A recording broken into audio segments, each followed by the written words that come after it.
Magandang araw mga katalaw. Sama-sama nating pakinggan ang kwentong kababalaghan na pinamagatang Murang Paupahan.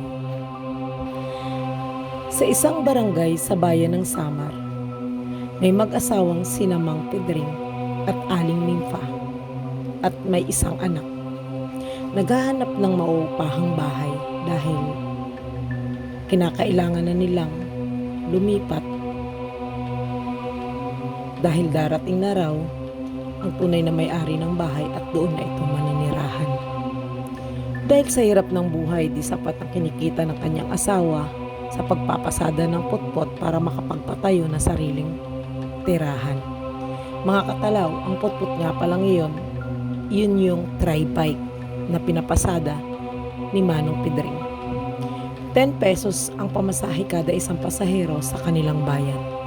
Minsan matumal, minsan naman swerte na kung kikita ka ng 200 pesos a day.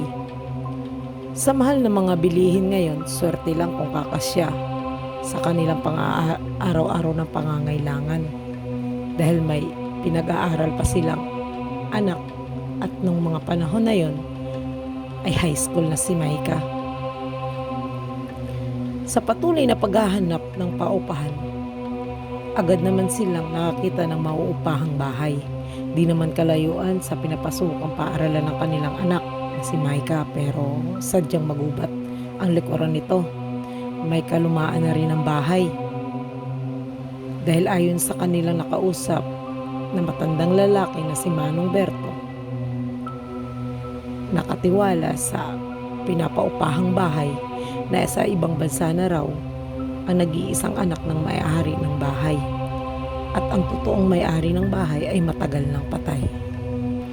Kaya naman hindi na ito naasikaso.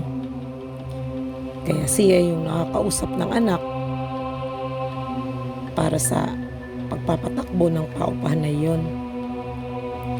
Ang gusto lamang ng anak na nasa ibang bansa ay maupahan ito para kahit papano ay may maglilinis at kahit papano ay kikita din daw.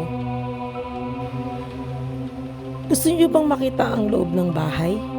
Pasok kayo, ika ni Manong Berto. Pumasok naman ang mag-asawa at tiningnan ang buong bahay. May kalakihan ang paupahan para sa kanilang tatlo. Gawa sa kahoy ang kabahayan, may CR sa baba, kusina, sala, may hagdan na gawa sa tabla at may 2 kwarto sa taas. Nang matapos na nilang tingnan ang buong kabahayan, ay bakas naman sa mukha ni Aling Nympha ang alinlangan dahil napakalaki nito para sa kanilang tatlo. Mang Berto, malaki po itong paupahan para sa aming tatlo ng aking anak at sigurado ako na mahal ang upa dito at baka di po namin kayanin. Maliit lang po kasi ang kinikita ng asawa ko sa pagpapasada ng putpot, wika ni Aling Nympha. Mura lang pinapaupahan ng bahay na ito dahil gusto ng anak ng namayapang mag-asawa na may tumira para naman kahit papano ay may maglilinis para naman di mapabayaan ang alaalang bahay ng kanyang mga magulang, wika ni Mang Berto. Magkano po ba, wika ni Aling Nympha? 1,000 lang isang buwan at di na din ako hihingi ng advance at deposit. Next month na, pag 1 month na, saka na lang ako babalik dito para maningil sa inyo, wika ni Mang Berto. Napaisip si Aling Nympha. Kahit may pag-aalinlangan dahil unang pagpasok pa lang sa pinto ng bahay ay may kakaiba na siyang nararamdaman na di may paliwanag. Pero nabaliwala iyon nang masabi ni Mang Berto ang halaga ng upa ng bahay. Naisip niya murang-mura na ito at higit sa lahat walang advance at deposit. Inisip niya okay na yon dahil kahit papano makakaya nila ang renta. Tinanong naman ni Aling Nympha ang asawa na si Manong Pedring kung pwede na daw ba ito sa kanilang pamilya. Sumagot naman ang asawa, kung okay naman sa'yo, okay na din to sa akin, wika ni Manong Pedring. Okay, sige po, lilipat na po kami bukas, wika ni Aling Nympha. Okay, sige, tama yan at lilinisin ko rin ang buong kabahayan, malipatan na ninyo bukas, wika naman ni Manong Berto. Nang matapos ang usapang iyon, umalis na ang mag-asawa. Habang pabalik na ang mag-asawa sa kanilang dating tinitirahan, okay na yung nakita nating paupahan. At mura pa, inisip ko lang, magubat ang likod at masukal ang harapan, wika ni Aling Nympha. Huwag kang mag-alala, sa linggo magtatabas ako doon para luminis naman ang harapan, wika ni Manong Pedring. Kinagabihan, anak, may malilipatan na tayong paupahan, wika ni Aling Nympha. At talaga po, saan po banda, wika ni Maika. Diyan sa kabilang barangay, di kalayuan sa pinapasukan mo. Mura pa ang renta, wika ni Aling Nympha. Siya nga pala, iligpit mo na rin mga damit mo at bukas lilipat tayo, pahabol ni Aling Nympha. Tumangaw lang ang anak at sumagot ng opo. Kinabukasan, nakalipat na ang pamilya ni Aling Nympha at sa sobrang pagod ay maaga silang natulog ng mga gabing iyon. Lumipas ang ilang araw, pauwi na ang kanilang anak galing sa paaralan at natanaw niya ang kanyang ina na nagwawalis sa harapan ng kanilang inuupahang bahay. May nakita siya isang babaeng na nakatayo sa bandang gilid ng kanyang ina. Inisip lang niya na baka may bisita sila. Nang papalapit na siya ay pumasok na ang kanyang ina at sumunod naman ang babaeng nakaputing damit at nakabelo ng puti. Pagpasok ni Maika sa kanilang bahay ay nagmano ito at nagtanong, "Inay, may bisita po ba tayo?" "Wala naman," wika ni Aling Nympha. "Bakit anak?" Wala po inay," wika ni Maika. Inisip ni Maika na baka namalikmata lamang siya. Lumipas ang ilang linggo. Isang gabi, nagising si Aling Nympha sa ingay na kanyang narinig. Tiningnan niya ang orasan na nakabitin sa dingding ng kanilang kwarto. 12:15 a.m. Inisip niya na si Maika iyon dahil katabi naman niya ang kanyang asawa na si Mang Pedring. Bumangon siya at tinungo ang pinagmumula ng ingay. Sa hagdan siya tumungo. Wala naman siyang nakita na kung ano sa baba. Tinungon din niya ang kwarto ng anak niyang si Maika. Mahimbing naman itong natutulog. Bumalik siya sa kanilang kwarto ni Manong Pedring. At narinig na naman niya ang ingay na animoy humihila ng kadena sa hagdan.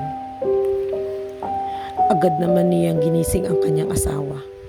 "Pedring, gumising ka, parang may tao sa baba," wika ni Aling Nympha. Agad naman bumangon si Manong Pedring.